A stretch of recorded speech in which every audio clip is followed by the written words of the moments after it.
Tout le monde a le diaporama à l'écran? Oui, ça marche. Oui, ça marche. Donc, avant que Guillaume vous explique les règles du jeu, donc je vous remercie de vous connecter à cette troisième conférence du mercredi de la JDB. Donc aujourd'hui, c'est une conférence importante pour la pérennité des entreprises, puisque nous allons traiter des impacts financiers et surtout des mesures en cours pour essayer de les limiter. Voilà. Donc, je remercie. Tout à l'heure, nous aurons Loïc Chapeau, le directeur des affaires économiques de la FFB, mais il se connectera un peu plus tard. Nous avons déjà Jean-Luc Mermillon, le directeur fiscal, qui est là, je le remercie. Bonjour. Nous avons M. Philippe Seigne-Bialex, qui est le directeur de la Banque de France de Nîmes. Je le remercie infiniment de s'être libéré. Et je sais donc que nous avons son assistante ou son adjointe qui n'est pas loin, donc il nous entend aussi. Et Stéphanie Pim, qui est en charge du développement économique à la FFB du Gard. Bonjour. Voilà. Merci Bonjour. Stéphanie. Et tout à l'heure, nous aurons le témoignage d'un dirigeant, M. Paulo Caetano, qui nous expliquera les démarches qu'il a entreprises pour permis de réussir à avoir une aide en matière de trésorerie de la BPI. Voilà. Donc, Guillaume va nous expliquer brièvement les règles du jeu et après, la parole sera à M. Philippe Seigne pour le contexte économique et après, aussitôt Jean-Luc pour les résultats d'une enquête sur les adhérents FFB. À tout à l'heure. Moi, je coupe mon micro pour l'instant. Très bien. Ben justement, 2-3 éléments pour bien fonctionner. Je vous invite chacun, normalement, les micros des personnes qui nous ont rejoints sont tous déjà coupés. Pour les personnes qui n'interviennent pas, pour le moment, je vous invite également à couper votre micro, c'est mieux. Et si vous souhaitez, si vous avez des soucis de bande passante, améliorer le débit et la qualité de connexion, je vous invite également, quand vous n'êtes pas en intervention, à couper la vidéo. Donc, ces icônes, hein, vous les faites afficher, c'est la barre en bas au centre quand vous passez la souris devant l'écran. Vous pouvez également afficher l'onglet des participants pour voir les personnes qui sont connectées en cliquant sur cette icône ici. Et je vous invite, pour échanger avec nos intervenants ou échanger entre vous, pour certains, je vois que c'est déjà fait, à activer l'option de la conversation en cliquant sur « Converser ». Et vous avez cette partie qui s'affiche ici, qui va vous permettre d'envoyer des messages soit à tout le monde, soit aux intervenants, pour poser un certain nombre de questions. Le mode d'échange que l'on a choisi est que vous posiez vos questions par le chat, plutôt à tout le monde, et ce qui nous permettra, nous, de les relayer aux intervenants. Voilà pour les pratiques. Et puisque Guy a fait la présentation, voilà, je vous laisse peut-être détailler le plan, Guy, le sommaire de la rencontre d'aujourd'hui. Oui, alors donc, comme je vous le disais, contexte économique général, nous allons passer la parole immédiatement à Philippe Seigne-Bialex. Après, résultat d'enquête sur les adhérents FFB sur le contexte économique, donc ce sera Jean-Luc Mermillon qui s'attellera à la tâche.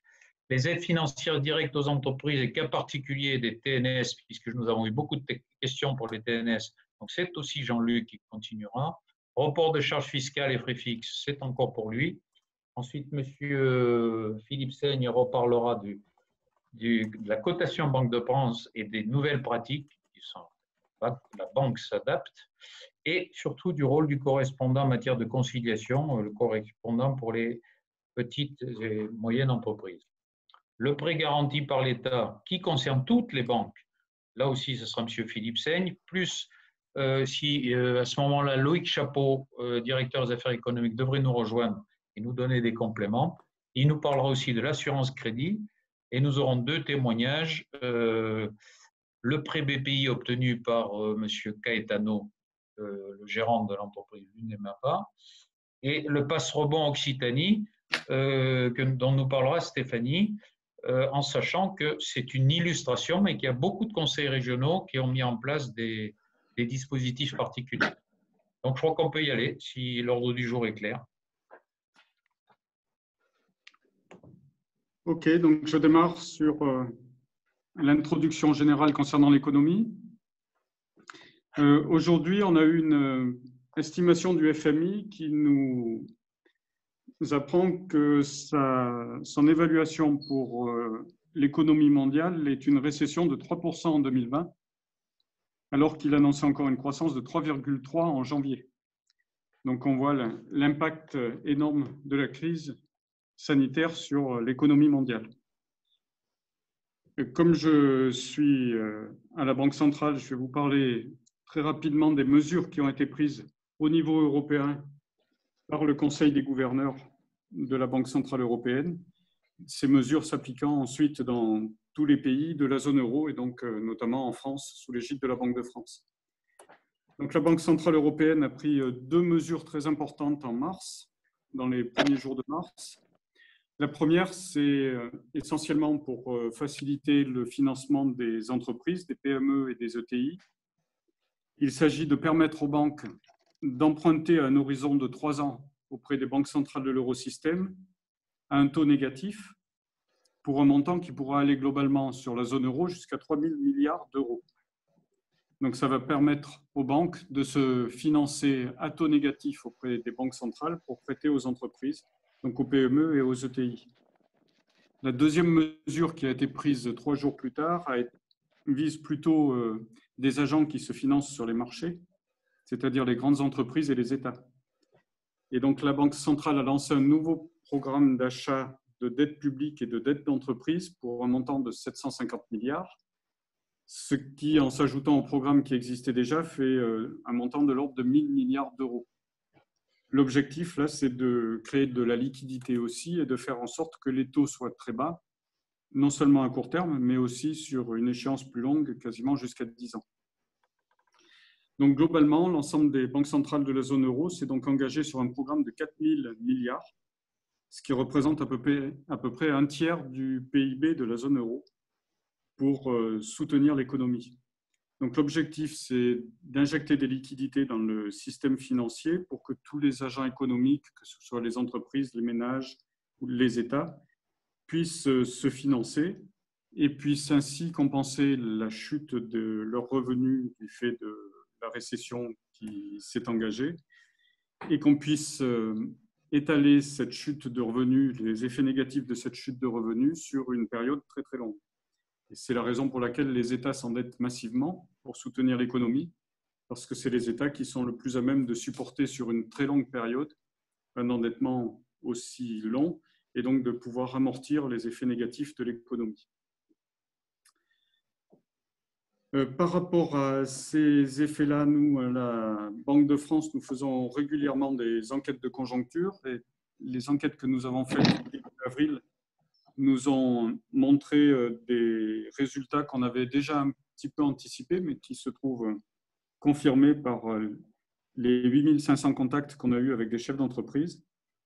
Et donc, on a mesuré que la perte d'activité est d'à peu près un tiers sur la période de confinement du mois de mars, donc la deuxième quinzaine de mars. Est-ce que vous m'entendez toujours? Oui, ça marche. Oui, tout à fait, c'est parfait. Parce que mon écran s'était éteint et je ne savais pas si… Non, vous êtes toujours avec nous, il n'y a pas de problème. D'accord, excusez-moi.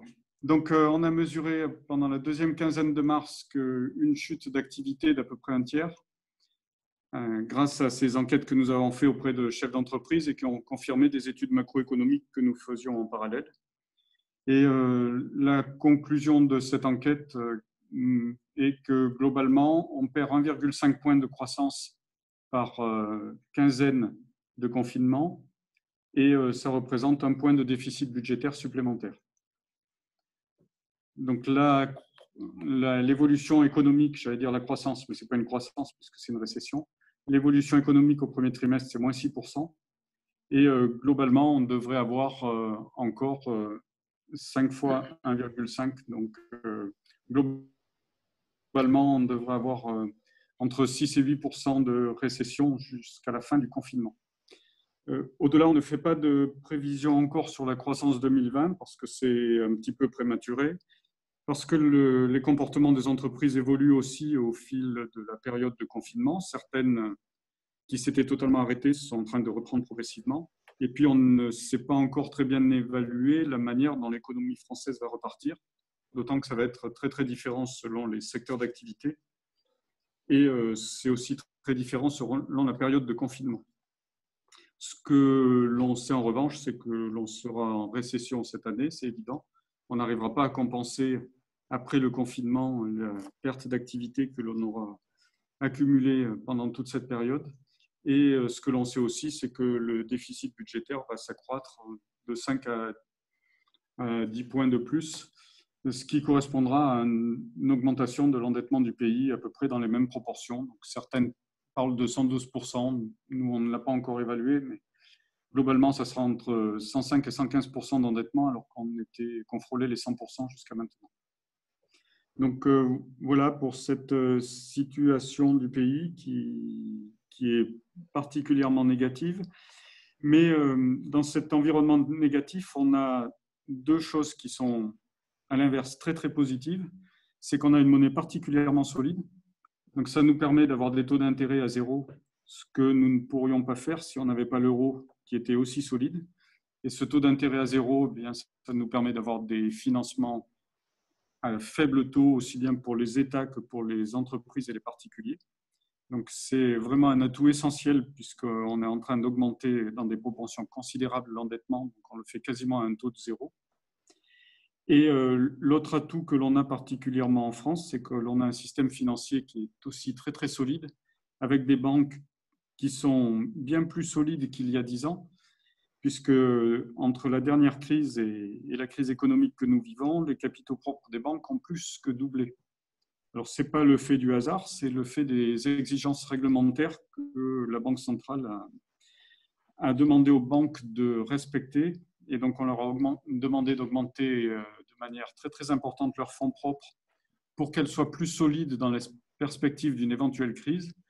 Et nous sommes dans cette crise et l'avantage que nous avons, c'est qu'il s'agit d'une crise économique, mais pas d'une crise financière. Et qu'on a donc un système financier très solide pour faire face. Et donc, après cette description assez négative de la situation économique, je voulais terminer par cette note qui est quand même très, très positive.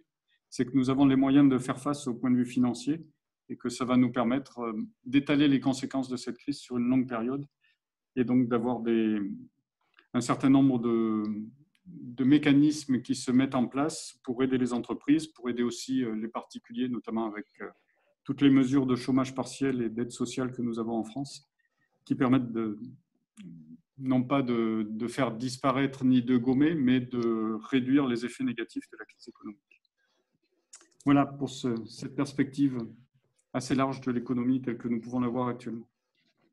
Merci, monsieur, c'est parfaitement clair, même bien sûr, si c'est un tableau parfaitement lucide de la situation. Donc, on va peut-être passer la parole à Jean-Luc Mermillon pour nous évoquer un peu comment c'est ressenti dans le réseau des adhérents FFB. Oui, merci.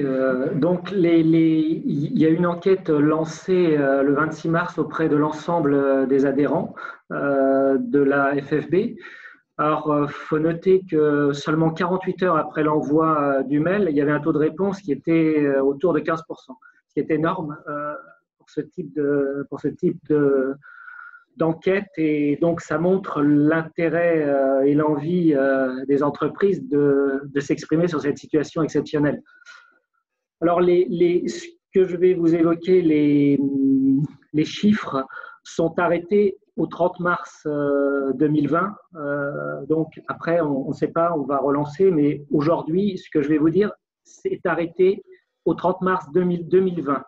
Alors, au 30 mars 2020, 93% des entreprises avaient dû arrêter totalement ou partiellement leur chantier.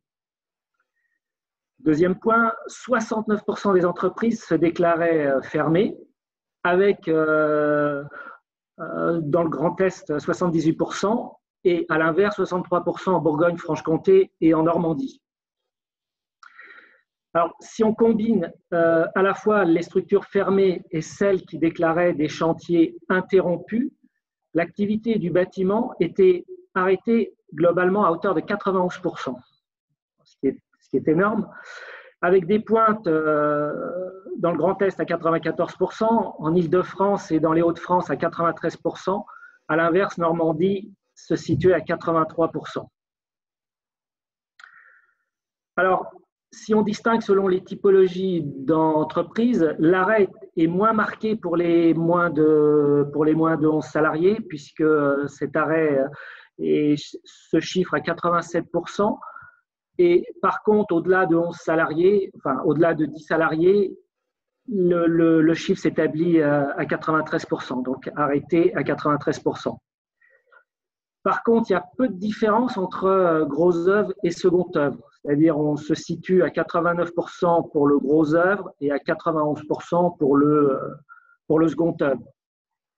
Alors, les raisons de l'arrêt, les entreprises ont été interrogées. Alors, le point, les principales raisons sont déjà le manque de gel hydroalcoolique et de masques à 63% selon les entreprises. Le deuxième point, c'est les difficultés d'accès aux produits et aux fournitures nécessaires au chantier à 61%. Ensuite venaient les décisions du maître de l'ouvrage ou de l'entreprise principale, donc arrêté, 58%. Et enfin, il y a le dernier point, c'est le choix du chef d'entreprise, c'est-à-dire vous avez 54% à considérer que vous n'étiez pas en état d'assurer le suivi et les chantiers. Alors, ensuite, on vous a interrogé sur la reprise, et là, vous avez été... vous êtes exprimé, vous avez dit que sous respect des recommandations du guide de l'OPP-BTP et donc de l'accès aux matériaux, il y avait 26% des entreprises qui estimaient possible de reprendre l'activité. Ce n'est pas beaucoup. Les plus optimistes se situent en Normandie, 36%, peut-être à cause du temps. Et les moins optimistes, c'est en Occitanie, bizarrement, 23%. Dernier point, c'était les demandes de chômage partiel. Alors, 59% des entreprises ont déclaré avoir fait une demande de chômage partiel, soit pour l'ensemble des salariés, donc 59%, et 20% pour seulement une partie d'entre eux. Alors, c'est surtout, bien sûr, dans les régions les plus touchées par l'épidémie, puisque Grand Est, Hauts-de-France, c'est 64%, suivi alors de près, étonnamment, par la Bretagne et l'Occitanie et l'Île-de-France. Et dans la plupart des cas, à 89%, la demande de chômage partiel n'a pas été suivie, alors au 30 mars, de réponse, on va dire, positive à la demande. Donc, seulement 11% ont donné lieu à un accord de la part de la directe, enfin de la part de la directe. Donc, une grosse inquiétude à ce niveau-là, puisque les demandes ne sont pas suivies d'accord de la part de la directe. Donc, je ne sais pas si ça s'est amélioré, puisqu'encore une fois, ça s'est arrêté au 30 mars. J'espère que ça s'est amélioré. Donc, voilà les différents points de l'enquête. Et de toute façon, on va la renouveler et on verra si ça s'améliore et quels sont les points sensibles. Jean-Luc, un entretien avec la responsable de la directe du Gard, donc c'est uniquement le Gard et c'est pas forcément représentatif, mais quoique je pense que la plateforme doit être nationale et manifestement tout s'est débloqué et d'accord. Ils sont pour les accords, ils sont quasiment à 100% et c'est traité maintenant presque au fil de l'eau. Et pour les mises en paiement, le délai est de 48 heures. Donc après l'engorgement des dernières semaines, c'est en train de prendre un cours beaucoup plus normal. D'accord. Oui, parce que arrêté au 30 mars, il y avait un hiatus entre la ministre et les entreprises pour le bâtiment. Donc, ça s'est réglé depuis. Donc, effectivement. Jusqu'à la semaine dernière, c'est encore engorgé, effectivement. Pardon, ça c'est encore. D'accord. Jusqu'à la semaine dernière, oui. D'accord. Donc, c'est assez récent l'évolution. Jean-Luc, est-ce que tu peux nous préciser quand sera la prochaine enquête? Ce sera intéressant de voir la tendance, de voir ce qui se passe. Je ne sais pas. Je sais pas. Faudra demander à Loïc, oui, effectivement. Okay, on demandera à Loïc tout à l'heure, parce que avec la sortie du guide, nous, on appelle régulièrement les stagiaires JDB, ouais. Là, et on n'est pas à 91%. À la même époque, on n'était qu'à 67% d'entreprises arrêtées, sur un échantillon de 160 clients JDB. D'accord. Ouais, alors, je sais pas, oui, alors. Ok, bon, très bien. Mais comme il n'y a pas eu de questions sur le chat sur ce sujet, je pense que tu peux continuer sur les aides financières. Entendu. Alors, les aides financières directes aux entreprises, donc, et particulièrement, on va dire particulièrement pour les TNS. Alors, il y a déjà un fonds de solidarité qui a été créé par le gouvernement. Alors, à l'origine, il était fixé à 1 milliard, il a été porté à 7 milliards, vu les demandes. Donc, ce fonds de solidarité est abondé par l'État, mais aussi les assurances ont participé. Initialement, c'était 200 millions, elles ont rajouté 200 millions supplémentaires, donc ce qui fait que les assurances participent pour ce fonds à hauteur de 400 millions. Alors, ce fonds se divise en 2 aides. Il y a une première aide de 1 500 € maximum. Alors, il va falloir remplir un certain nombre de conditions. Déjà, ça vise des TPE, donc, puisque le chiffre d'affaires de l'entreprise ne doit pas excéder 1 million d'euros. Avec un effectif qui ne doit pas dépasser 10 salariés et un bénéfice qui ne doit pas excéder 60 000 €. Pour en bénéficier, il va falloir aussi avoir rencontré une baisse importante du chiffre d'affaires, puisque en mars 2020, il faudra attester avoir subi une baisse de chiffre d'affaires par rapport au mois de mars 2019 d'au moins 50%. D'accord? Donc, chiffre d'affaires 1 million, 10 salariés, bénéfices ne dépassant pas 60 000 € et ensuite démontrer, attester, puisque ce sera une simple attestation sur l'honneur, que l'on a subi une baisse de chiffre d'affaires entre le mois de mars 2020 et le mois de mars de 2019, au moins une baisse d'au moins 50% de chiffre d'affaires. Alors, sont exclus quand même de ce dispositif les sociétés dont le dirigeant est titulaire d'un contrat de travail à temps complet ou d'une pension de retraite, ainsi que les dirigeants majoritaires qui seraient eux-mêmes titulaires d'un contrat de travail à temps complet. Pour le bénéfice de 60 000 €, alors c'est un bénéfice avant IS, mais il va falloir réintégrer, si c'est le cas, la rémunération chargée du dirigeant, gérant majoritaire. Donc, vous voyez que là, on sort déjà une difficulté, c'est déjà ce 60 000 €. Ce 60 000 € pardon, de bénéfice.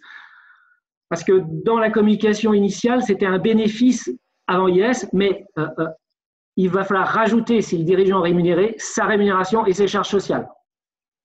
Donc, si on n'est pas 60 000 €, on ne pourra pas en bénéficier. Alors, pour cette aide est accordée, c'est important, il faut comprendre que cette aide est accordée à l'entreprise et non pas au chef d'entreprise. Donc, c'est l'entreprise qui va en bénéficier et qui va, par contre, aller sur son espace particulier sur impôts.gouv pour remplir une demande. Donc, en fournissant un RIB et en fournissant quelques éléments, notamment une attestation sur l'honneur. Cette démarche est possible depuis le 1er avril et il faut le faire pour le mois de mars, normalement avant le 30 avril. Alors, bien évidemment, ce fonds de 1 500 € est prorogé autant que nécessaire sur les mois suivants.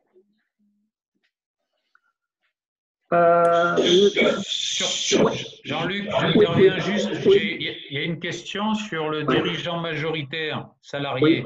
Jérémy nous dit, je croyais qu'on ne pouvait être que mandataire, cas du président de SAS associé majoritaire. Peux-tu préciser? Oui, alors c'est l'administration. Quand on borde la mesure. Alors ça doit pas arriver beaucoup, parce que le dirigeant majoritaire d'une société doit être titulaire d'un contrat de travail à temps complet. Donc je pense pas qu'on va le rencontrer fréquemment. Alors, généralement on est mandataire, on est rémunéré au titre du mandat social. Et il faudrait avoir non, ou même pas être rémunéré au titre de son mandat social, mais avoir un contrat de travail à temps complet. Je sais pas, directeur commercial, etc. Enfin, tout ce qu'on peut imaginer par ailleurs. Mais c'est pour ça, faut pas paniquer par rapport à ce dirigeant majoritaire d'une société, parce qu'il doit être titulaire d'un contrat de travail à temps complet. Ce qui n'est, à mon sens, ce qui ne doit pas être courant, sauf à me contredire. Ceux qui sont éligibles à ce fonds de solidarité peuvent aussi bénéficier d'une aide supplémentaire de 2 000 €. Alors, cette aide supplémentaire de 2 000 € est quand même conditionnée à une entreprise qui a un salarié au moins. Une impossibilité de régler ces dettes exigibles dans les 30 jours suivants, alors ce sera, dans les 30 jours suivant la demande. La demande, il va falloir démontrer qu'on a fait une demande de prêt auprès d'une banque et que cette demande de prêt raisonnable, bien entendu, a soit été refusée, soit est restée sans réponse depuis le 1er mars 2020. Et cette aide de 2 000 € maximum est à demander auprès des conseils régionaux. Alors à compter, on est le 15 avril, donc c'est à compter d'aujourd'hui sur une plateforme qui normalement doit être ouverte auprès des conseils régionaux. Et pareil, elle est attribuée à l'entreprise et non pas au chef d'entreprise. Je voudrais rajouter sur cette partie-là, si c'est possible. Si c'est possible, rajouter sur cette partie-là un point. Sur Occitanie, ce n'est pas encore possible. Ils ont du retard pour déposer ce volet 2. Voilà. D'accord.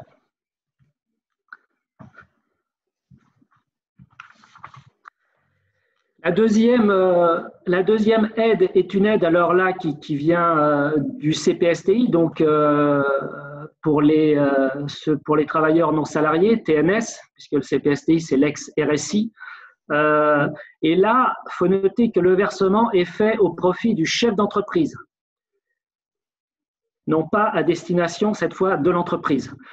Alors, il y a une première aide de 1 250 € qui est cumulable avec le fonds de solidarité et qui sera versée avant la fin du mois d'avril. Et cette aide correspond aux cotisations retraite complémentaires acquittées par le chef d'entreprise ou par l'entreprise sur la base des revenus de 2018 avec une limite maximale de 250 €. Donc en fait, le montant sera limité au montant des cotisations retraite complémentaires que l'entreprise ou chef d'entreprise aura versé auprès du CPSTI, dans une limite, dans un plafond de 250. Alors, les conditions sont réduites, bien heureusement. Il faut être en activité depuis au 15 mars 2020 et être immatriculé avant le 1er janvier 2019. Point important, cette aide est non chargée socialement et fiscalement. Et il n'y a aucune démarche à faire, elle sera versée automatiquement au chef d'entreprise par le CPSTI, mais via le réseau des URSSAF. Jean-Luc, je me permets de retraduire une question. Il y a Alexandra qui nous demande si les conjoints collaborateurs sont concernés. Je pense connaître la réponse, mais je préfère que ce soit l'homme de l'art qui réponde. Non, c'est bien celui, c'est le TNS, donc c'est celui qui verse les cotisations en retraite auprès du CPSTI.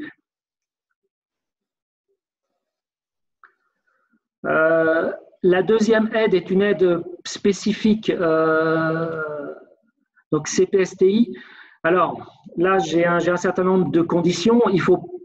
C'est les entreprises qui ne peuvent pas bénéficier du fonds de solidarité. Il faut avoir effectué au moins un versement de cotisation depuis l'installation, donc cotisation auprès du CPSTI. Il faut être affilié avant le 1er janvier 2020. Il faut avoir été impacté de manière significative par les mesures de réduction ou de suspension d'activité et être à jour de ses cotisations sociales personnelles au 31 décembre 2019. Et là, le montant est variable selon en fait la situation du demandeur. Donc, chute de trésorerie, situation sociale personnelle ou familiale qui est liée à la maladie, à la retraite, etc. Donc là, c'est un dossier à déposer auprès du CPSTI qui donnera suite ou pas d'ailleurs à la demande d'aide spécifique.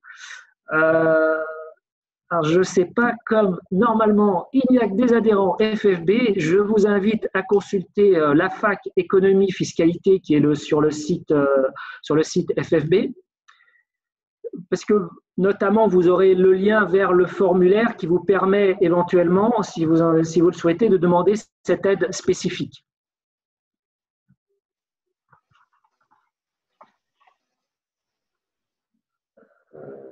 Voilà sur les aides financières directes aux entreprises qui sont de deux ordres, aux entreprises elles-mêmes et aux chefs d'entreprise.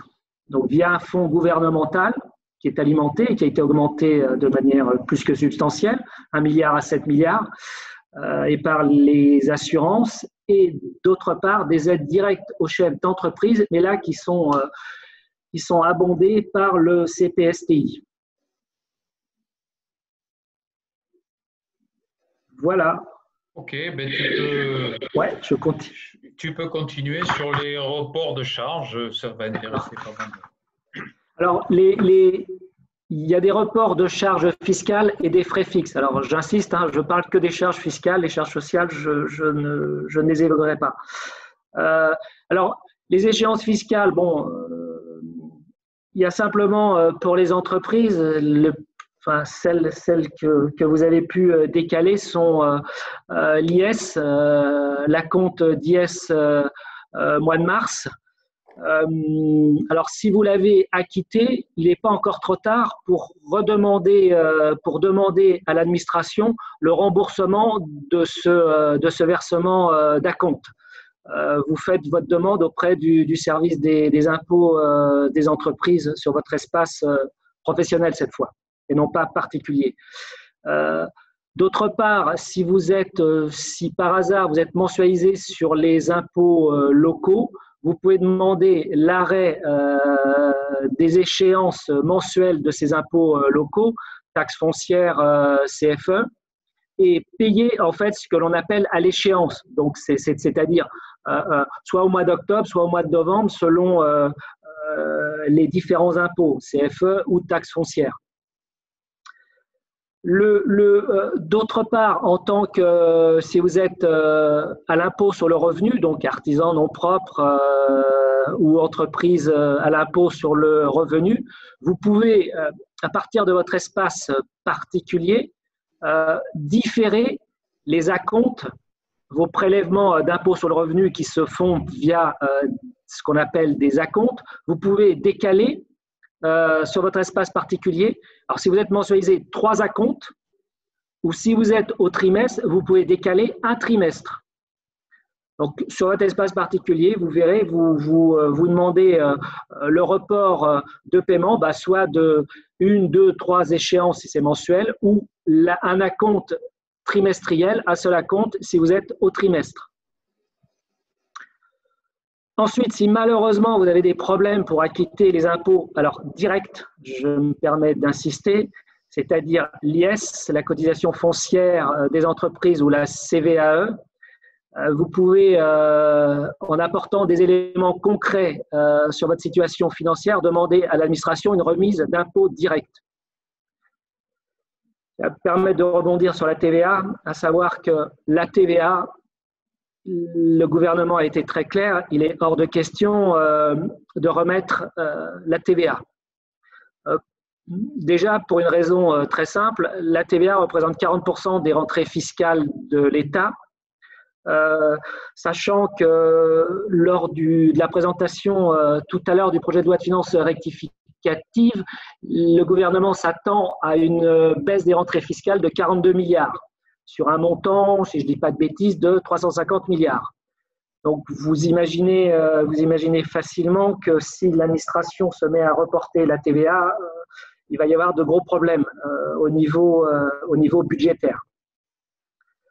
Donc, par contre, il vous est possible, sur la déclaration que vous allez faire en avril, donc bientôt, ou déjà ça a dû commencer, sur la déclaration d'avril, donc qui concerne le mois de mars 2020, vous pouvez là, si vous avez des problèmes pour faire votre déclaration de TVA, opter en fait pour un système qui consiste à déclarer 50% du chiffre d'affaires que vous avez déclaré en février. D'accord? C'est un système d'acompte. Si vous n'arrivez pas à récupérer les pièces, si vous avez des problèmes divers et variés, l'administration vous offre la possibilité de déclarer, concernant le mois de mars 2020, un chiffre d'affaires qui correspond forfaitairement à 50% de celui que vous avez déclaré en février. Donc ça, c'est sur le plan fiscal. Ensuite, sur un plan, ce qu'on a appelé les frais fixes. Alors frais fixes, bon, c'est 4 postes, c'est les loyers, eau, gaz, électricité. Alors on a un système de report des loyers qui consiste alors en deux dispositifs. Un dispositif que je qualifierais de légal, donc qui est obligatoire en fait, qui est obligatoire et qui permet notamment pour les loyers de reporter les échéances de loyer pendant toute la durée de l'urgence sanitaire. C'est même 2 mois après la fin de l'urgence sanitaire, de l'état d'urgence sanitaire. Donc ça a commencé le 12 mars et le report des échéances de loyer pourra aller jusqu'à 2 mois après la fin de l'état d'urgence sanitaire. Simplement, les entreprises éligibles sont les entreprises qui bénéficient du fonds de solidarité ou qui poursuivent leur activité dans le cadre d'une procédure de sauvegarde, de règlement ou de liquidation judiciaire. Donc, j'ai quand même des conditions strictes, à savoir, je dois avoir des entreprises soit qui bénéficient du fonds de solidarité, soit des entreprises qui poursuivent leur activité, mais dans le cadre d'une procédure. Donc ça, c'est pour les loyers. Donc c'est mon dispositif légal.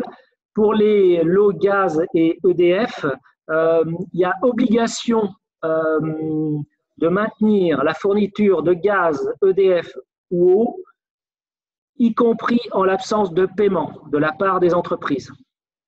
Donc, les entreprises ne pourront pas se voir supprimer l'eau, gaz, EDF si elles n'arrivent pas à payer. Ces différents organismes se sont engagés à maintenir la fourniture de ces différents fluides. Ça, c'est le dispositif légal. Donc, le dispositif légal est réservé aux entreprises qui bénéficient du fonds de solidarité et ainsi que celles qui sont sous un plan qui continuent leur activité sous procédure de sauvegarde, règlement ou liquidation. Oui. Je me permets une question perso, enfin pour tout le monde, mais est-ce que la fin du confinement égale la fin de la période d'urgence sanitaire? Ah non, non. Ah, ok. Ah non, on est entré, on est en état d'urgence, mais le gouvernement n'a pas signifié la fin de l'état d'urgence. Non. D'accord. Donc, ce sera 2 mois après la fin d'une date à définir. Okay. Ouais, exactement. Merci. Je t'en prie. Alors, un autre point, alors par contre, les entreprises qui ne bénéficient pas du fonds de solidarité, les principales fédérations, alors je parle uniquement loyer là, les principales fédérations de bailleurs et la Caisse de dépôt et consignation ont appelé leurs adhérents à étudier avec bienveillance les suspensions de loyer. Donc ça, c'est purement, on va dire, ce que j'appellerais contractuel, une relation avec son bailleur. Pour autant, logiquement, comme les fédérations ont appelé, on espère que les adhérents de ces différentes fédérations de bailleurs regarderont avec bienveillance les demandes qui pourraient être faites par les entreprises en cas de difficulté sur les loyers.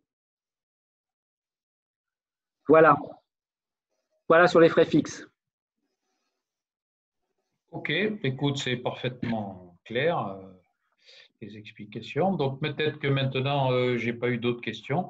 Monsieur Philippe Seyne-Vielex peut reprendre la main pour nous parler de l'évolution de la cotation à la Banque de France. D'accord. Donc la cotation Banque de France, elle concerne toutes les entreprises à des degrés divers. En fait, nous attribuons une cotation sur analyse financière à toutes les entreprises qui réalisent un chiffre d'affaires supérieur à 750 000 €. Mais toutes les autres entreprises ont aussi une cotation qui n'est pas attribuée de la même manière et qui est le plus souvent attribuée de manière automatique. L'automaticité, ça concerne surtout les entreprises qui ont des difficultés de trésorerie ou qui sont en procédure collective. Alors pour ce qui est des difficultés de trésorerie, dans la mesure où il est évident que les entreprises ont actuellement beaucoup de difficultés, on a suspendu toutes ces cotations. Ça a été la première décision qui a été prise. Donc dès qu'un banquier est obligé, parce qu'il n'y a pas suffisamment de provisions sur le compte, de rejeter des échéances, il nous les déclare comme il doit nous les déclarer normalement, mais nous n'en tenons pas compte pour modifier la cotation. Donc ça évite de pénaliser les entreprises en cette période où elles ont des difficultés de trésorerie, ou en tout cas, elles sont très nombreuses à en avoir. Quant à la cotation pour les entreprises pour lesquelles on fait une analyse plus fouillée, cette cotation, elle détermine la capacité de l'entreprise à faire face à ses engagements financiers à un horizon de 3 ans. Et la difficulté actuellement, c'est de pouvoir analyser cette capacité à un horizon de 3 ans, puisqu'on ne sait pas comment va évoluer la situation économique à court terme, donc encore moins à 3 ans. Donc la décision qui a été prise a été de suspendre cette activité de cotation jusqu'en septembre, de manière à pouvoir attribuer une cotation qui tienne compte vraiment de la réalité de la situation de l'entreprise, des résultats de l'exercice précédent. Donc, on est en train de recevoir toutes les liasses fiscales des entreprises pour les analyser, et de la manière dont l'entreprise a pu gérer les difficultés avec les différentes aides, celles dont on vient de parler, les prêts garantis par l'État, etc. Donc, il s'agit d'avoir un maximum d'informations pour coter, et donc d'attendre d'avoir ces informations-là, et aussi de prendre le temps d'avoir des contacts avec les chefs d'entreprise pour analyser la situation avec eux. Si on ne faisait pas ça, en fait, on serait amené actuellement, si on voulait coter, à avoir une attitude beaucoup plus systématique et de dire que dans la mesure où on rentre en récession, toutes les situations de toutes les entreprises vont quasiment se dégrader, donc on devrait dégrader toutes les cotations. Ce qui jouerait exactement à l'inverse de ce que l'on souhaite faire, puisqu'on souhaite au contraire soutenir les entreprises pendant cette période particulièrement difficile. Donc une décision de suspendre toutes les cotations des entreprises jusqu'en septembre. Donc je vais passer au point suivant, qui est le point du correspondant de TPE et de son rôle. Donc, depuis 3 ans à peu près, nous avons mis en place dans chaque département un correspondant TPE. Ce correspondant, il est à l'écoute des dirigeants d'entreprise. Il évalue les besoins que le dirigeant d'entreprise lui soumet. Et sa mission, c'est d'orienter le dirigeant d'entreprise vers l'organisme ou la personne ou le service de l'État qui est le plus compétent pour répondre à ses attentes. Alors, il se peut qu'on l'oriente vers un dispositif Banque de France, mais le but est vraiment de connaître tous les dispositifs qui existent pour orienter au mieux le chef d'entreprise en fonction des questions qu'il pose.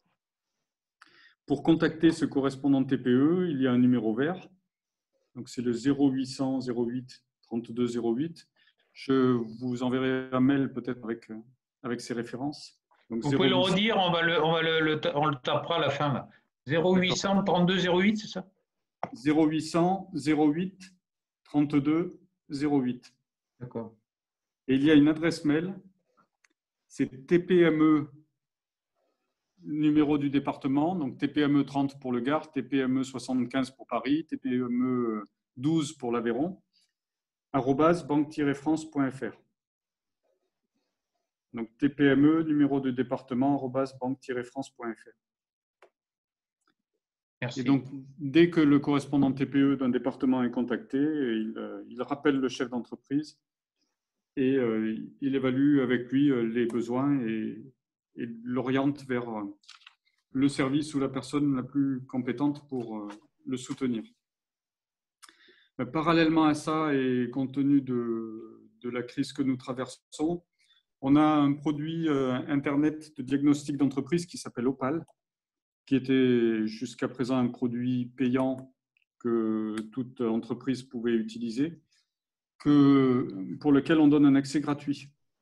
Donc pour cela, il suffit de se connecter sur le site de la Banque de France à la rubrique entreprise et on peut faire une analyse financière de son entreprise avec des références sectorielles et aussi faire une simulation du comportement de son entreprise pour l'année en cours en enregistrant un certain nombre d'hypothèses.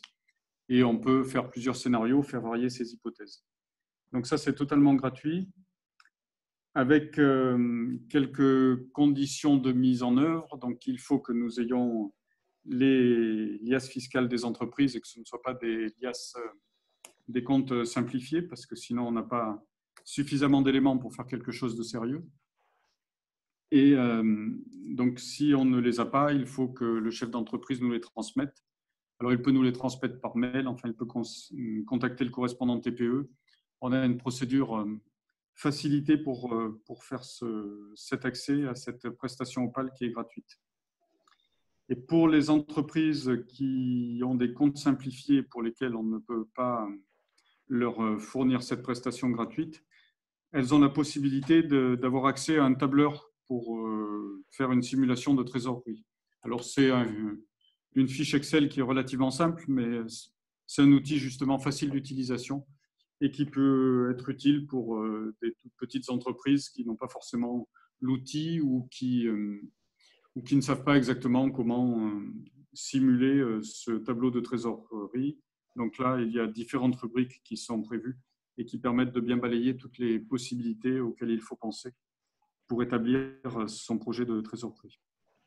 Donc tout ça, ça se trouve sur le site de la Banque de France, donc c'est banque-france.fr, à la rubrique entreprise. Et ensuite, on navigue dans le site, mais ça se trouve très très facilement. Le tableau de trésorerie, il se trouve aussi avec un autre chemin. C'est un portail internet qui s'appelle mesquestionsentrepreneurs.fr. Alors tout se tient, mes questions d'entrepreneur.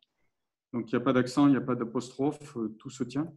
Et sur mesquestionsentrepreneurs.fr, on a une foule d'informations qui renvoient à tout ce qui existe pour soutenir les entreprises. Donc, ce site, il a été ouvert depuis 1 an. Il n'y a pas que des éléments liés à la crise actuelle, mais tout ce qui est lié à la crise est intégré régulièrement dans ce site. Et on a des liens qui conduisent vers les sites officiels. Donc, si on veut savoir quelles sont les possibilités de report d'échéance avec l'URSSAF, comment fonctionne le chômage partiel, enfin plein d'informations, on peut le trouver aussi par le biais de ce portail internet qui s'appelle mesquestionsentrepreneurs.fr. Et donc, on peut avoir accès à ce tableur pour la trésorerie aussi. Ok, merci. Si vous avez oublié toutes les références, il suffit d'aller sur le site banque-france.fr, rubrique entreprise, et ensuite, ça vous guide très facilement vers ces différentes possibilités. Bon, merci beaucoup. On vient de l'envoyer dans le chat, les coordonnées déjà, c'est un premier pas. Merci de l'information sur ce site. Sur l'aspect simulation de trésorerie, il y a aussi un outil qui a été mis à disposition par la FFB. Mais Loïc va peut-être nous en parler. Loïc Chapeau, directeur des affaires économiques, vient d'arriver, donc je vais peut-être en profiter. Il va se présenter brièvement et puis il va peut-être nous parler du prêt garanti par l'État. Et puis, M. Philipsen vous donnerait des compléments si nécessaire. Voilà. À toi, Loïc. Oui, bonjour à tous. Désolé d'arriver en retard. Je sors d'une autre vision. Je replonge dans la vôtre avec plaisir. Sur le prêt garanti par l'État, c'est un dispositif de soutien à la trésorerie. C'est bien un prêt qui devra être remboursé. Hein. C'est dans ce sens-là que je dis que c'est un dispositif de soutien à la trésorerie. Ce n'est pas une subvention. Pour en bénéficier aujourd'hui, j'évoquerai dans quelques instants les principales conditions, mais pour en bénéficier aujourd'hui, c'est pour faire le lien avec la présentation qui vient d'être faite, effectivement, tous les établissements demandent des liasses fiscales pour avoir une idée de ce qu'est le chiffre d'affaires de référence et un tableau de trésorerie. Alors, le tableau de trésorerie, c'est un exercice qui n'est pas fait par tout le monde et qui n'est pas si courant que ça. Ce n'est pas un prévisionnel de résultat. L'objectif d'un tableau de trésorerie n'est pas de savoir quel sera le résultat en fin d'année. C'est un tableau qui permet de vérifier quel sera le bilan de trésorerie, quelles seront les disponibilités tous les 15 du mois ou à la fin de chaque mois, selon la fréquence à laquelle on le fait.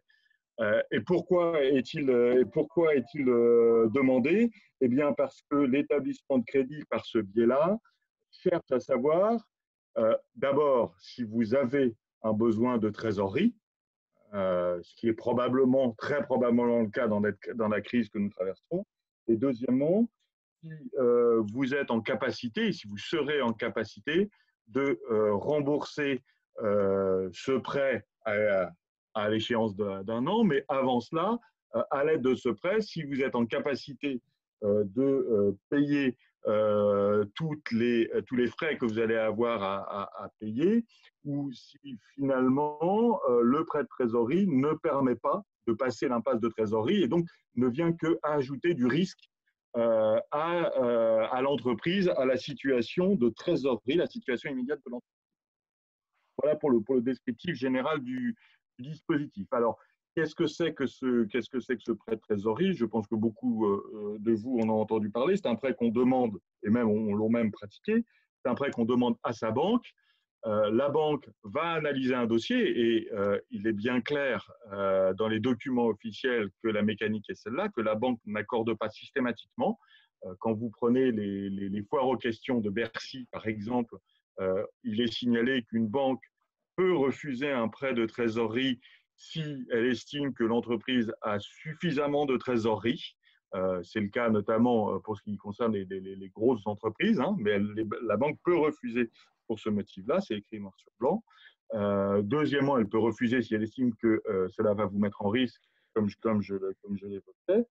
Le montant du prêt est égal au plus à 25% de votre chiffre d'affaires de référence. Alors, ce chiffre d'affaires de référence, c'est le chiffre d'affaires 2019 si vous avez clôturé vos comptes ou bien si votre expert comptable est en capacité de certifier que le chiffre d'affaires devrait s'approcher en 2019 de ce niveau.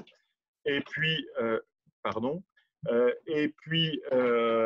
par ailleurs, si vous n'avez pas de chiffre d'affaires 2019 à mettre dans la balance, le chiffre d'affaires 2018 peut servir. Donc 25% au maximum de ce chiffre d'affaires. Le prêt sera remboursable au bout d'un an, totalement remboursable au bout d'un an. C'est un crédit in fine total, c'est-à-dire que les intérêts et le capital seront remboursables au bout d'un an. Au bout d'un an, il s'avère que vous préfériez, et je dis bien vous préfériez, ce sera à votre choix, étaler ce remboursement sur 1, 2, 3, 4 ou 5 ans, vous pourrez le faire.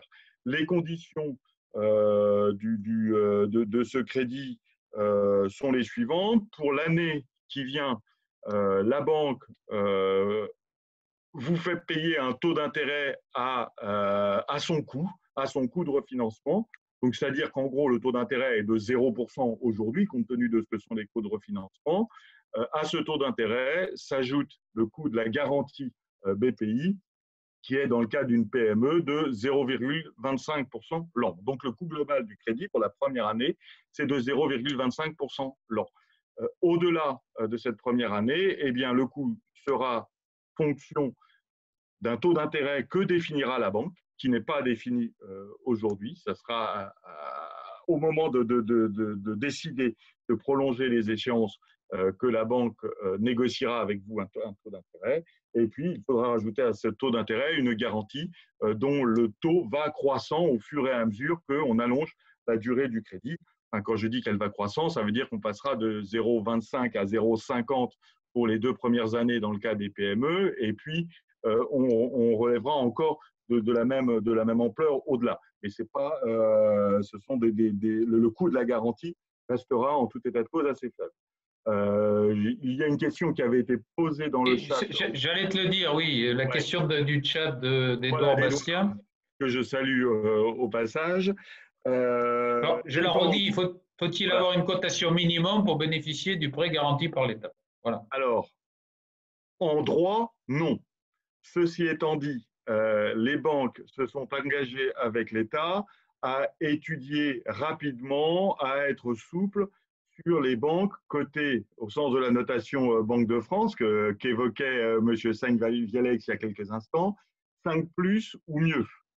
Donc, c'est des entreprises assez fragiles ou mieux. Pour des cotations plus mauvaises que 5+, eh bien, là, il n'y a pas d'exclusion a priori, mais les banques vont regarder de plus près et pour le dire très clairement, ça va être plus compliqué. Deuxième condition d'exclusion aujourd'hui, les entreprises en procédure collective, sauf exception, ne sont pas éligibles au dispositif. Voilà pour la photographie un peu générale de ce prêt garanti par l'État. Juste pour vous donner quelques éléments complémentaires, il est aujourd'hui, c'est un produit qui décolle très fortement, tous secteurs confondus. Juste pour vous donner un petit ordre d'idée, par exemple, auprès de BTP Bank, on est aujourd'hui en demande à peu près au niveau des engagements moyen-long terme de l'année dernière, de l'ensemble des engagements moyen-long terme de BTP Bank l'année dernière. Donc, c'est un dispositif qui est très demandé et qui part très fort. On pourrait le qualifier d'attractif, malgré la situation. Voilà, et à vrai dire, on vous conseille tout à fait d'y avoir recours, ne serait-ce que pour un an, dès lors que ça ne vous met pas en risque, hein, évidemment, parce que c'est quand même un matelas de trésorerie à des taux imbattables. Est-ce que M. Philippe Seigne veut rajouter des choses là-dessus, ou est-ce que je passe la main aux dirigeants pour témoigner?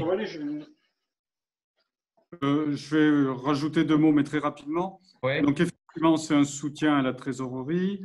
Ce prêt a un taux très avantageux puisqu'on ne paye que la garantie de l'État, donc les 0,25% dont vous avez parlé la première année. Donc, c'est le coût de la garantie de l'État à 90%.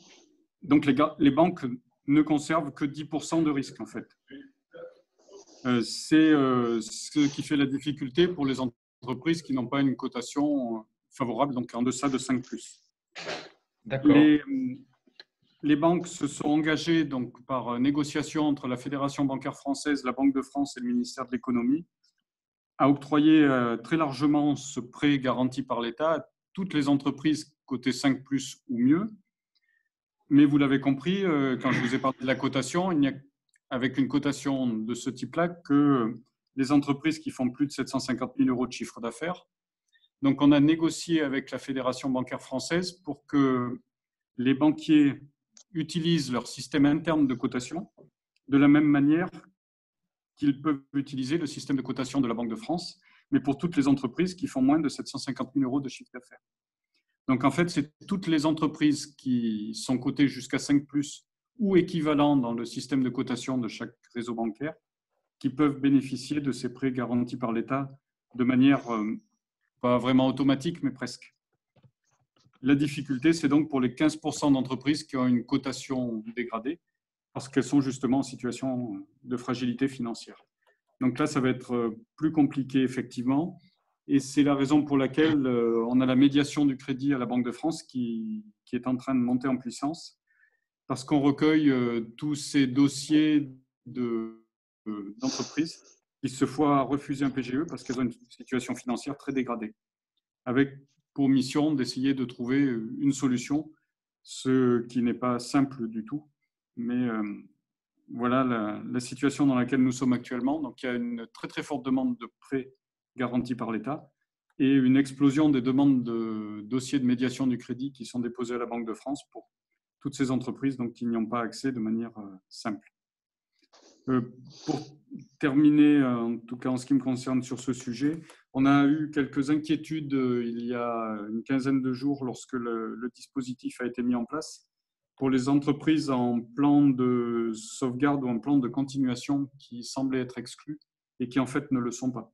Donc elles peuvent bénéficier de ces prêts garantis par l'État sous réserve d'un accord avec le mandataire de justice qui les suit, mais ça, ce n'est pas un souci.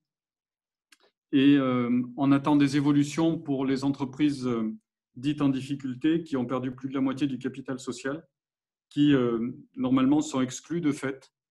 Et il y a des discussions en cours sur le sujet et on attend, on espère des avancées pour ces entreprises-là, mais c'est effectivement très difficile puisque, comme vous l'avez signalé, il s'agit d'un prêt et que ces entreprises-là ne sont a priori pas en capacité de rembourser le prêt.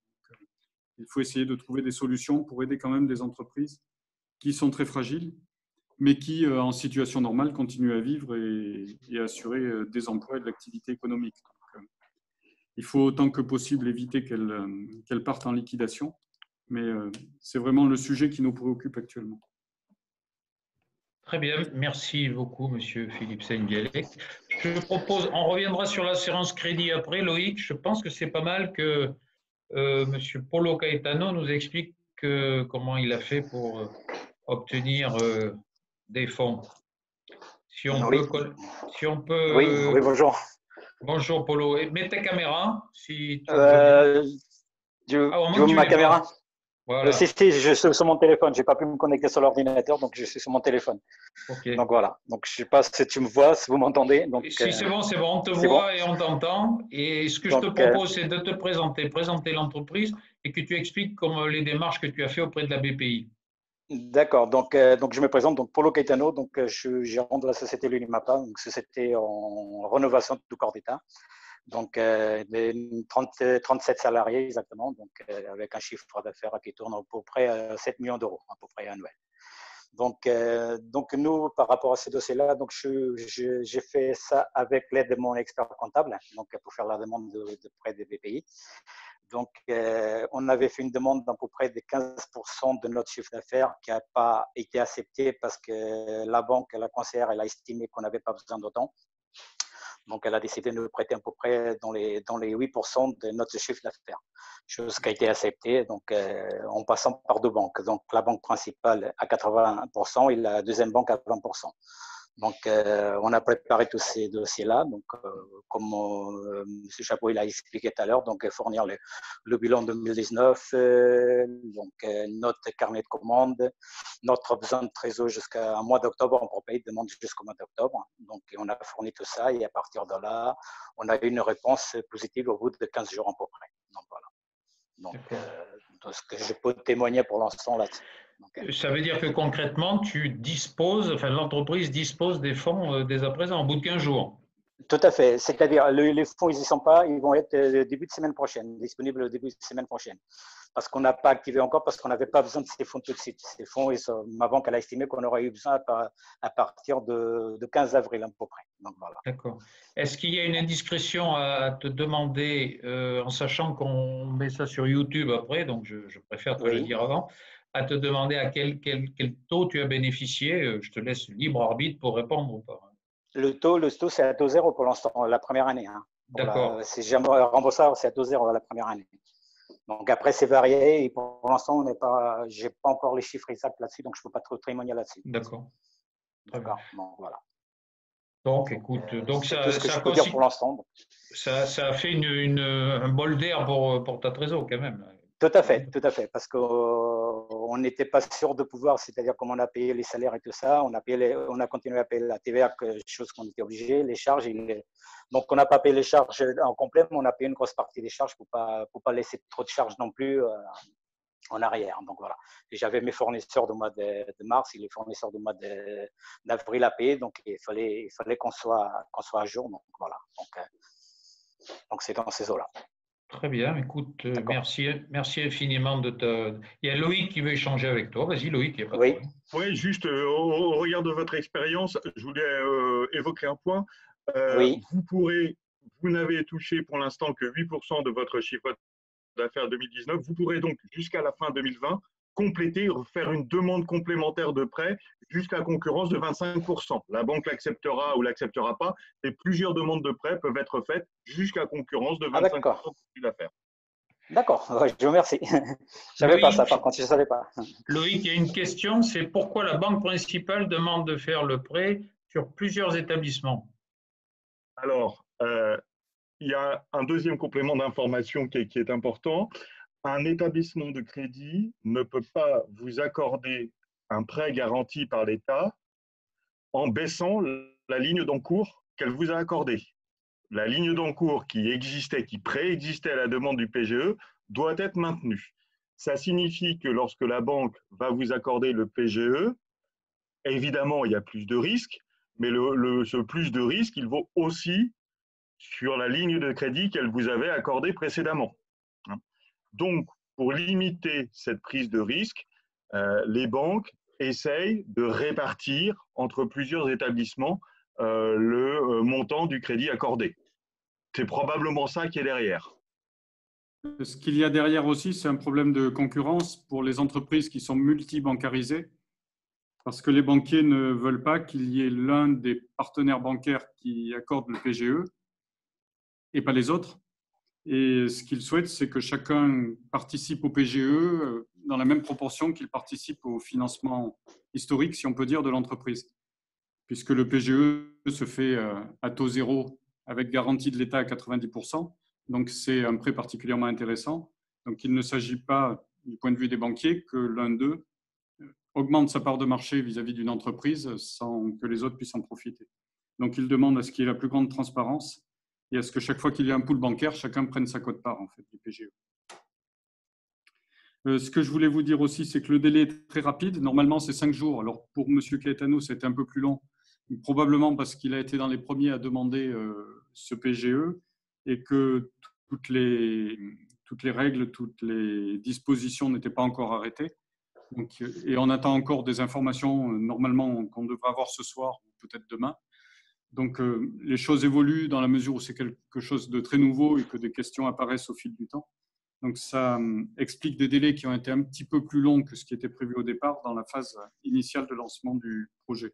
Mais maintenant, tous les banquiers ont bien mis en place leur dispositif, ont bien fait les informations et les formations nécessaires dans leur réseau. Donc, le délai va être encore plus réduit. D'autant que la BPI ne regarde pas les dossiers. Elle sert juste d'intermédiaire pour la garantie de l'État. Mais à partir du moment où le banquier ou les banquiers ont accordé un PGE, la garantie de la BPI est acquise en fait. La BPI fait totalement confiance aux banquiers qui accordent le prêt. Donc, un prêt accordé par un banquier bénéficie dès l'origine des 90% de garantie de l'État. Très bien, merci. C'est parfaitement clair, vos précisions. Donc, je pense que Loïc, tu pourrais reprendre la main pour parler d'assurance crédit et on terminera par le dispositif rebond d'Occitanie avec Stéphanie. Très bien. Alors, c'est le nouveau sujet qui est en train de monter. On perçoit bien que les assureurs crédits sont en train de resserrer les risques qu'ils acceptent de porter. Alors, de ce point de vue-là, deux éléments. Premièrement, le gouvernement a réactivé les dispositifs qu'il avait créés en 2008 en 2009 et 2010, pour être plus précis, les dispositifs CAP et CAP+, complément d'assurance crédit public et complément d'assurance crédit public plus. Je vais les détailler dans quelques instants, mais C'est des dispositifs dont on attend la mise en œuvre réelle dans les heures ou dans les jours qui viennent. Les textes réglementaires ont été pris, il ne reste plus qu'à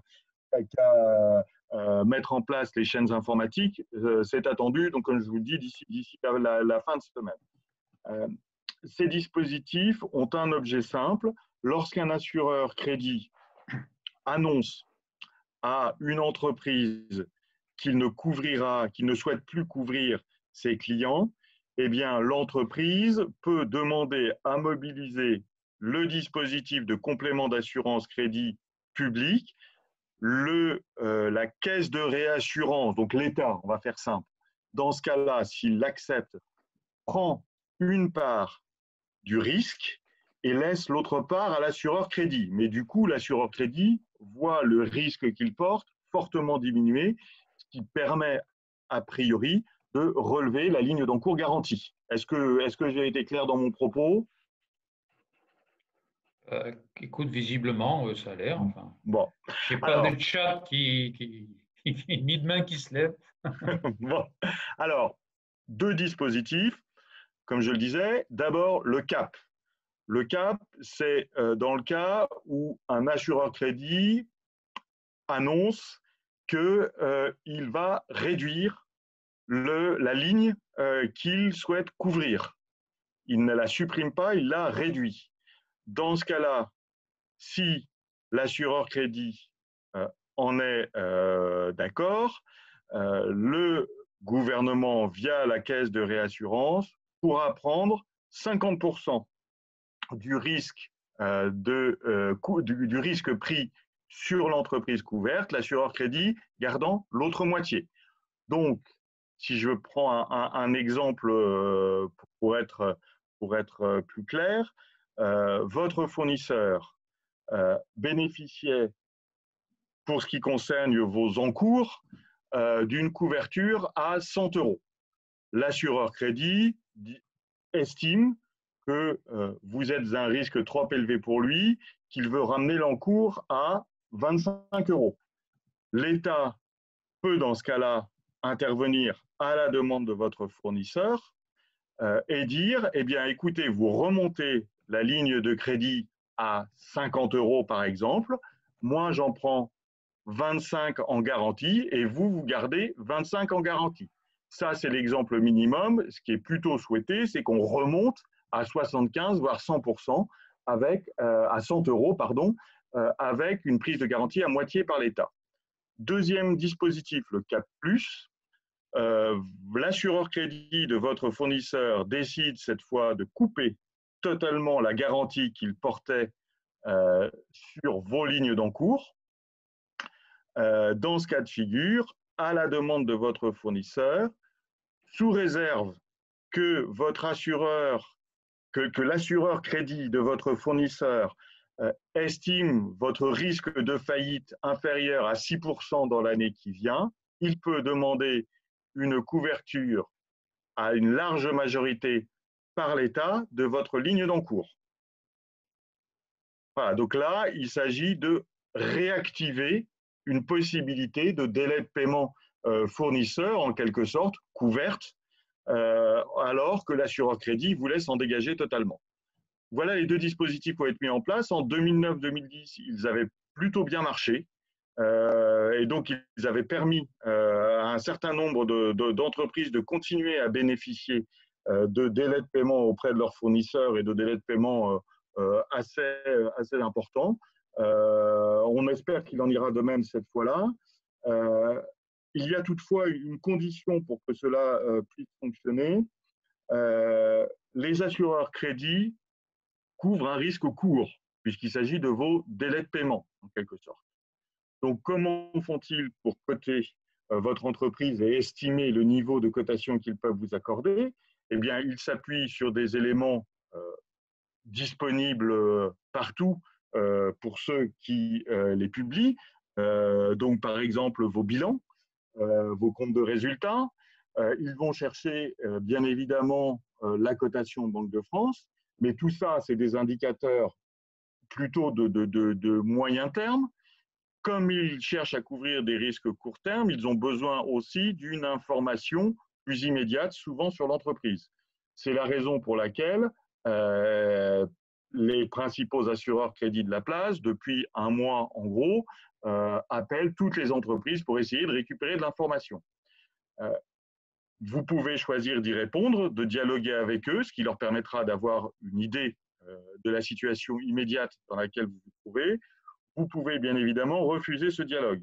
Si vous refusez ce dialogue, ce qui va se passer, c'est que vous allez passer systématiquement, qu'on va dégrader, qu'on va mettre votre indicateur à la situation la plus mauvaise possible du point de vue de l'assureur crédit. Puisqu'il n'a pas l'information sur votre situation immédiate, les questions qu'il se pose sur votre situation immédiate vont trouver comme réponse les plus mauvaises des réponses.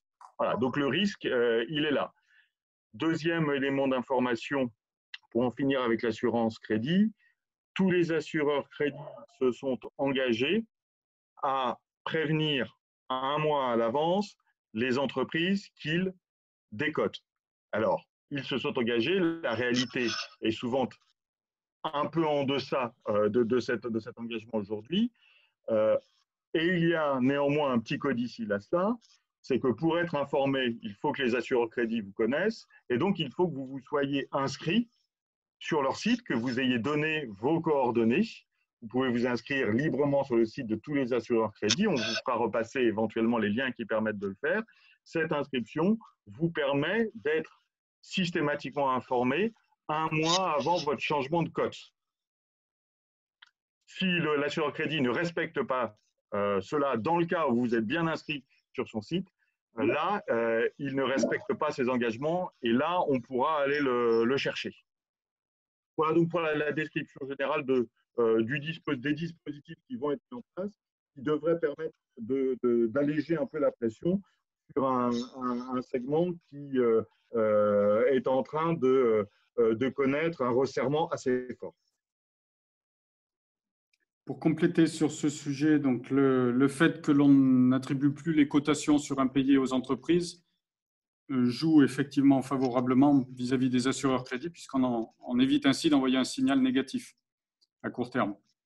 Et deuxième chose, la médiation du crédit fonctionne aussi pour l'assurance crédit.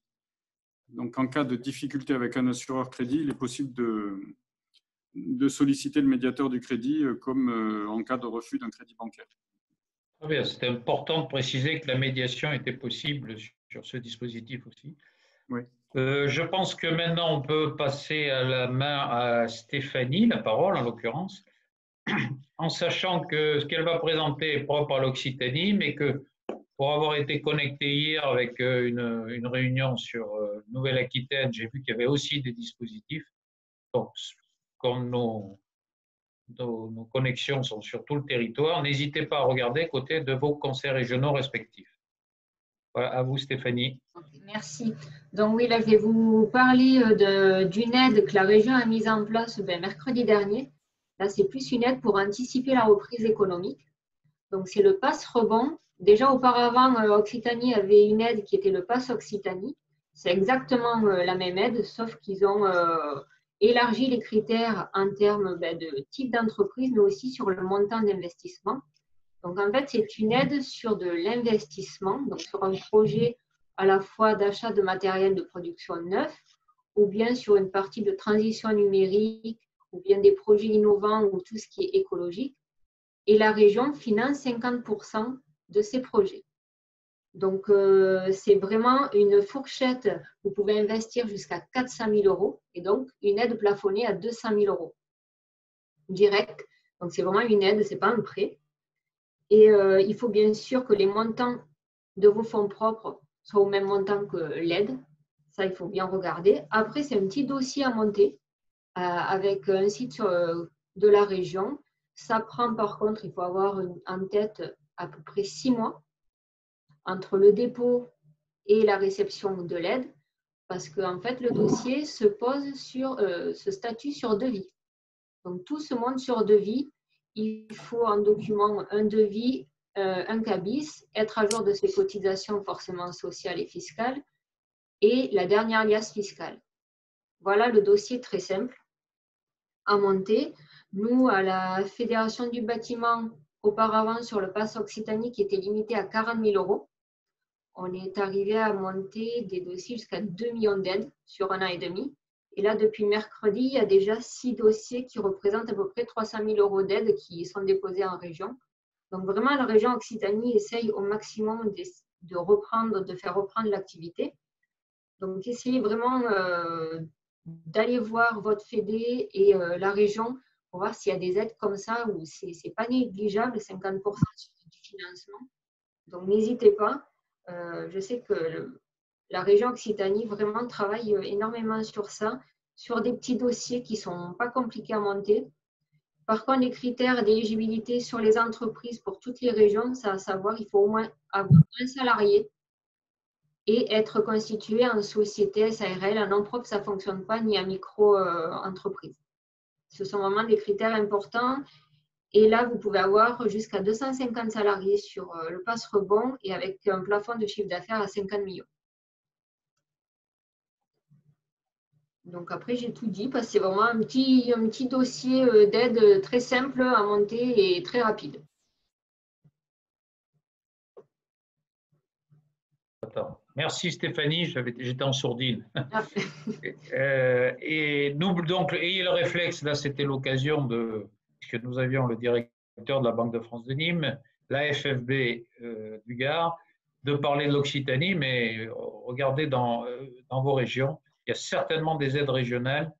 Allez sur les sites des conseils régionaux, vous trouverez peut-être des informations. À savoir aussi, mais je ne connais pas forcément l'aide, la région Occitanie aussi a mis en place un fonds de solidarité exceptionnel pour les entreprises qui n'étaient pas éligibles au fonds de solidarité de l'État et de l'URSSAF. Oui, pour répondre à la question de Anthony, je crois que c'est région PACA qui demande si ce n'est valable qu'en Occitanie. Là, en l'occurrence, c'est un dispositif régional Occitanie. Mais Anthony, je t'invite à regarder, comme le précise Guy, sur le site du conseil régional, voire directement à ta fédération, il y a sans doute les mêmes dispositifs sur la région PACA. Très bien. Mais écoutez, je crois qu'on a épuisé l'ordre du jour. Pour en être sûr, est-ce que tous les intervenants disent ce qu'ils pouvaient dire, veulent faire une précision ou pas? Non, ça va? Non, ça va. Là, je vais peut-être demander à Édouard Bastien, le président de l'école, puisqu'il est connecté sur cette conférence, au lieu que ce soit moi qui fasse la conclusion, qu'il la fasse. Voilà, je te laisse la main, Édouard. Merci Guy. Tout d'abord, je tenais à remercier tous les participants, qu'ils soient de la FFB, de la Banque de France ou mon confrère Paulo Caetano pour son retour d'expérience. Alors, je ne vais pas faire le mien ce soir parce que ce n'est pas le lieu, mais je me retrouve tout à fait dans ce qui a été dit, notamment par Paulo, ou les expériences que j'ai pu vivre et ce que je vis actuellement dans mon demande de prêt PGE. Voilà, j'espère que cette visioconférence vous a apporté des pistes d'éclaircie dans le tunnel que l'on vit, en sachant que, comme on l'a entendu lundi soir, ça risque de durer non pas quelques semaines, mais plusieurs mois. Je parle de la crise économique qui va arriver. Donc, en effet, pour le PGE, il ne faut pas hésiter à le demander et à demander le maximum, quitte à ce si on n'a pas le montant voulu, comme l'a dit Loïc, on revienne à la charge pour demander, ce qui nous permettra normalement de passer les quelques mois avant de retrouver, j'espère, une activité la plus normale possible. Et puis, avant de conclure définitivement, un grand merci aux équipes de l'ESJDB pour la préparation de cette réunion. On commence à se faire à ces réunions par visioconférence. Et je pense qu'une fois qu'on sera revenu dans une période un peu plus normale, il se peut que ces réunions par visioconférence perdurent. Voilà, merci à tous. Merci Edouard. Guillaume, peut-être le dernier mot finalement pour annoncer les suivantes. Voilà. Donc, manager pendant la crise et préparer la reprise, parce que vous voyez, plus on avance vers le déconfinement, plus il faut se préparer. Après les mesures de sauvegarde, il faut se préparer à retravailler dans des bonnes conditions. Donc, on se prépare à manager la crise, comment on parle à ses clients, à ses troupes, à ses salariés, comment on gère un peu cette période qui a été un peu, qui peut avoir créé des problèmes un peu psychologiques, on va dire. Ensuite, le 29 avril, un regard stratégique sur la crise. Donc, c'est un intervenant de l'EJDB qui est plutôt spécialisé en stratégie qui nous parlera du Covid-19 en tant que signe noir de l'économie 2020. Et puis, on va vous préparer le programme du mois de mai. Voilà. Écoutez, moi, je vous dis merci alors, grand merci aux intervenants, c'était super. Et puis, merci à tous ceux qui sont connectés. Et comme d'habitude, Merci. la Bonne vidéo de toute cette conférence sera postée à partir de demain fin de journée. Donc, n'hésitez pas à transmettre le lien, à revoir certains échanges pour reprendre toutes les sources d'informations qui ont été données aujourd'hui. À très bientôt et merci à tous. Allez, au revoir. Au revoir. Au revoir.